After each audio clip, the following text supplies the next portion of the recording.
अक्सर हमें जो कंपटीशन एग्ज़ाम होते हैं उनमें समतल दर्पण पर आधारित कुछ क्वेश्चन हमसे पूछे जाते हैं जिनका जवाब बिल्कुल आसान होता है, लेकिन उसके बावजूद हम उनको नहीं कर पाते हैं। उन्हीं क्वेश्चनों में से ये जो 9 क्वेश्चंस हैं, 9 क्वेश्चन हैं, बहुत ज़्यादा इम्पोर्टेंट हैं। इन क्वेश्चन में से बार बार क्वेश्चन रिपीट होते हैं, चाहे वह कंपटीशन एग्ज़ाम हो, चाहे वह बोर्ड के एग्ज़ाम हो, चाहे वह किसी भी नौकरी के एग्ज़ाम हो, चाहे एंट्रेंस एग्ज़ाम हो। उनमें इस तरह के क्वेश्चन हमसे बार बार पूछे जाते हैं जो समतल दर्पण पर आधारित होते हैं। तो आज हमारा जो वीडियो ये है वह समतल दर्पण पर आधारित कुछ प्रश्नों के लिए ही है। तो जैसे कि इनमें से जो क्वेश्चन आते हैं, जो पहला क्वेश्चन है कि समतल दर्पण जो होता है उसकी फोकस दूरी कितनी होती है, या किसी भी समतल दर्पण की वक्रता त्रिज्या कितनी होती है। उसके पश्चात जो नेक्स्ट क्वेश्चन है कि प्रतिबिंब जो बनेगा वो कहाँ पर बनेगा। जैसे हम किसी समतल दर्पण के सामने खड़े हैं तो उस वस्तु का या हमारा जो प्रतिबिंब है वो कहाँ पर बनता है। उसके पश्चात अगला जो क्वेश्चन है कि प्रतिबिंब जो बनेगा वो कैसा, उसका साइज़ क्या होगा, हमारे साइज से छोटा होगा या बड़ा होगा, किसी भी वस्तु की साइज से वह छोटा होगा या बड़ा होगा या उसके बराबर ही होगा।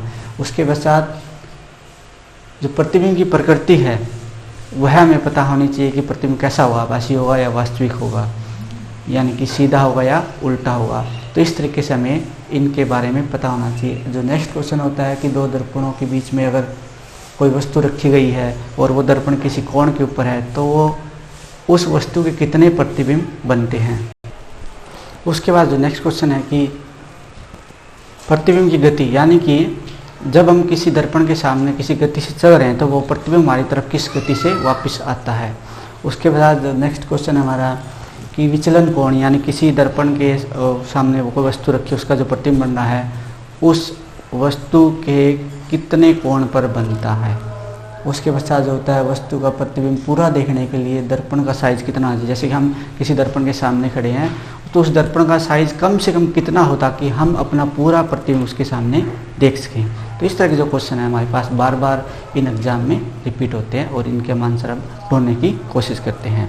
तो पहला क्वेश्चन है कि फोकस दूरी वक्रता त्रिज्या। उसको समझने से पहले हमें परावर्तन के कुछ नियम समझने पड़ते हैं। जो समतल दर्पण जो परावर्तन पर आधारित है, समतल दर्पण जो प्रकाश साथ गिरता है वह उसको वापस भेजता है, उसी माध्यम में भेज देता है, उसकी वजह से हम उन प्रतिबिंब को देख पाते हैं।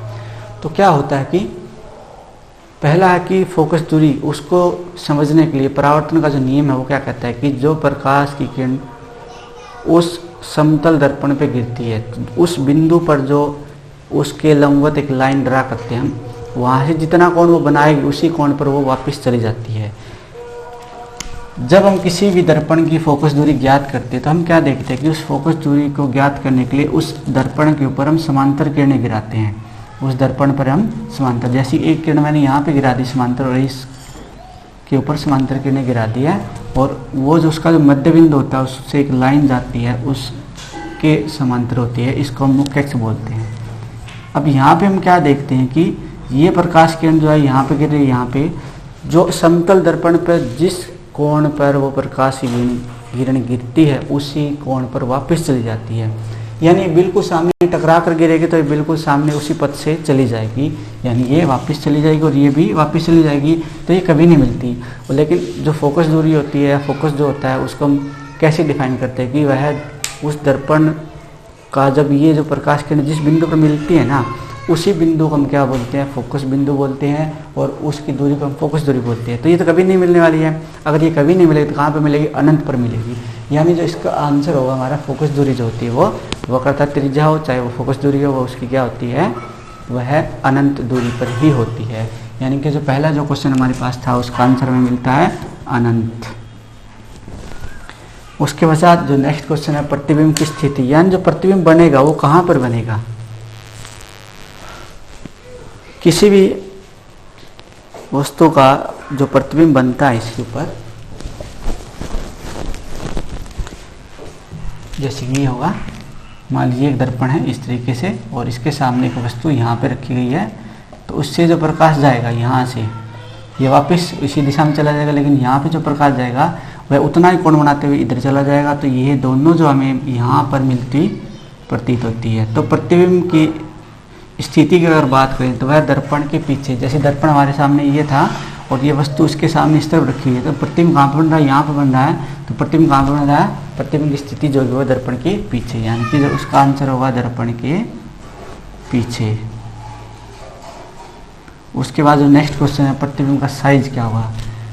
प्रतिबिंब का साइज, जो समतल दर्पण होता है उसके प्रतिबिंब का साइज वही होता है जो वस्तु का साइज होता है, यानी कि वस्तु के समान आकार का बनता है। प्रतिबिंब जो होता है वो समान आकार का। यहाँ पे क्या होता है कि यहाँ पे एक लाइन ड्रा करने के बाद इस प्रतिबिंब की हाइट देखते हैं, तो इस त्रिभुज का और इस त्रिभुज को हम सर्वांग सम साबित करते हैं और सिद्ध करते हैं। उसके बाद हम क्या देखते हैं, ये लाइन और ये लाइन दोनों बराबर होंगी, यानी कि प्रतिबिंब और वस्तु का साइज क्या होगा, बराबर होगा, यानी कि प्रतिबिंब का साइज जो होगा वस्तु के बराबर होता है। उसके पश्चात प्रतिबिंब की प्रकृति। प्रकृति का अर्थ होता है कि आभासी होगा या वास्तविक होगा। अब उसको समझने से पहले हमें ये पता होना चाहिए कि वास्तविक प्रतिबिंब क्या होते हैं और आभासी प्रतिबिंब क्या होते हैं। अगर प्रकाश की किरणें वास्तव में वहाँ पे मिल रही होती है तब तो हम उसको बोलते हैं वह प्रतिबिंब होगा वास्तविक। लेकिन अगर हम पीछे बढ़ाने पर या वो प्रकाश की किरणें वास्तव में न मिल के हम उनको वापस पीछे उनको बढ़ा करके ड्रा करते हैं, उसको पीछे बढ़ा करके बनाने की कोशिश करते हैं, तो इस तरह के जो प्रतिबिंब होते हैं उसको हम आभासी प्रतिबिंब बोलते हैं। तो इस केस में हमने क्या किया था, ये जो प्रकाश किरण थी वो इधर जा रही थी वास्तव में, तो लेकिन हमने इसको पीछे बढ़ा करके यहाँ पे प्रतिबिंब बनाया है। यहाँ जो प्रतिबिंब बनेगा वो क्या होगा, आभासी होगा। प्रतिबिंब जो होगा आभासी होगा। उसके बाद साथ आवर्धन। आवर्धन का अर्थ होता है कि वस्तु का जो प्रतिबिंब बनता है वो कैसा बनता है, उसके बराबर बनता है या उससे छोटा या बड़ा बनता है। जैसे कि हमने पढ़ चुके हैं कि प्रतिबिंब का साइज जो वस्तु के बराबर होगा, यानी आवर्धन क्या होगा, इसका 1 होगा। लेकिन उसके साथ साथ हमें प्लस माइनस भी लगाना आता है। आवर्धन के साथ प्लस माइनस हमें ये बताता है कि प्रतिबिंब जो बनेगा उल्टा बनेगा या सीधा बनेगा। लेकिन हमने देखा है प्रतिबिंब की जो प्रकृति होती है वो आभासी होती है। तो आभासी प्रतिबिंब सदैव किस प्रकृति के होते हैं, मतलब कि वो सीधे ही होते हैं। आभासी प्रतिबिंब सीधे होते हैं, यानी कि आवर्धन जो होगा वो सीधा होगा। और आवर्धन अगर सीधे प्रतिबिंब के लिए हम प्लस का यूज करते हैं, यानी कि आवर्धन होगा वह +1 होगा। फिर है 2 दर्पणों के बीच में रखी वस्तु के प्रतिबिंब, यानी 2 दर्पण हमें इस तरह रखे गए। मान लीजिए एक दर्पण इस तरह रखा गया है यहाँ पे इस तरह से, और उसके किसी कोण के ऊपर यहाँ पे एक दूसरा दर्पण रखा गया है और उन दोनों के बीच में एक वस्तु रखी गई इस तरीके से। तो इस वस्तु के कितने प्रतिबिंब बनेंगे, उसके लिए हमारे पास एक सूत्र होता है, वह होता है 360 बटे कोण। अगर इसका मान विषम संख्या आता है तो यही रहेगा। अगर इसका मान क्या हो, विषम संख्या, तब ये यही रहता है। अगर इसका मान होता है सम संख्या, कहीं आ जाता है, मान लीजिए इसका मान अगर ये मान लो सम संख्या है तो इसमें से एक हमें घटाना पड़ता है, यानी कि इस तरह का होगा। यानी कि जैसे मान लीजिए हमारे पास एग्जांपल है कि अगर हम यहाँ पे 60 डिग्री का कोण बनाते हैं और यहाँ पे एक रखी वस्तु है, तो अब क्या देखते हैं कि अगर उसमें से पूछा जाए कि कितने प्रतिबिंब संभव है, तो हम क्या देखते हैं 360 बटे 60, ये आता है सम संख्या में, यानी कि सम संख्या होने की वजह से क्या होगा, यहाँ पे होगा 6। सम संख्या आती है तो यहाँ पे इसमें से एक माइनस करना पड़ेगा, यानी टोटल कुल प्रतिबिंब कितने बनेंगे, 5 प्रतिबिंब।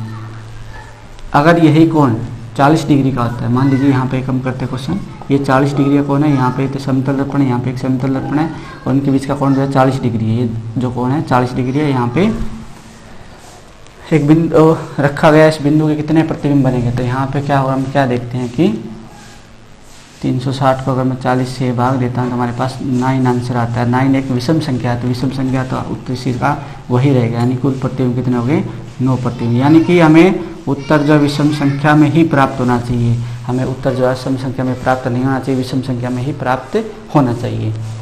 उसके पश्चात इसी में हम क्या देखते हैं कि जो प्रतिबिंब बार बार जो परावर्तन होता है, परावर्तन में क्या होता है कि जो प्रकाश गिरता है उसकी ऊर्जा कम होती चली जाती है, यानी कि जो प्रतिबिंब बनेगा उसकी चमक वस्तु से कम होगी।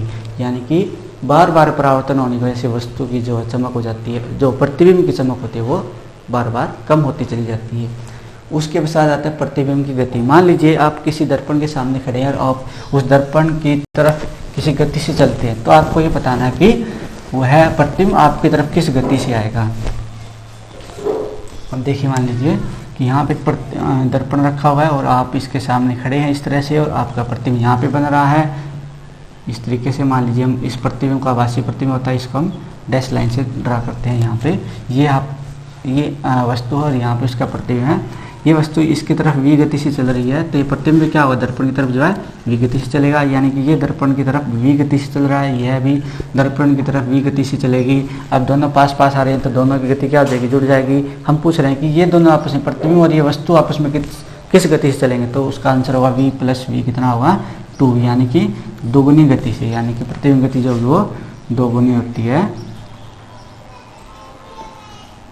वस्तु से, किसकी तरफ, वस्तु की तरफ ही, वस्तु की तरफ, दर्पण की तरफ नहीं होगा, ये वस्तु की तरफ होगी, दर्पण की तरफ उसी गति से। अगर हम बात करें वस्तु से वस्तु की तरफ होगी तो दोगुनी गति से, अगर हम दर्पण की तरफ बात करें उसी गति से होगी, उसी गति से दर्पण की तरफ। यानी इस यहाँ पे दो तरह के क्वेश्चन बनते हैं। क्वेश्चन अगर ये आता है कि वस्तु की तरफ प्रतिबिंब किस गति से चलेगा तो वह दोगुनी गति होगी, लेकिन अगर ये पूछा जाए कि प्रतिबिंब दर्पण की तरफ किस गति से चलेगा तो वह v गति होगी।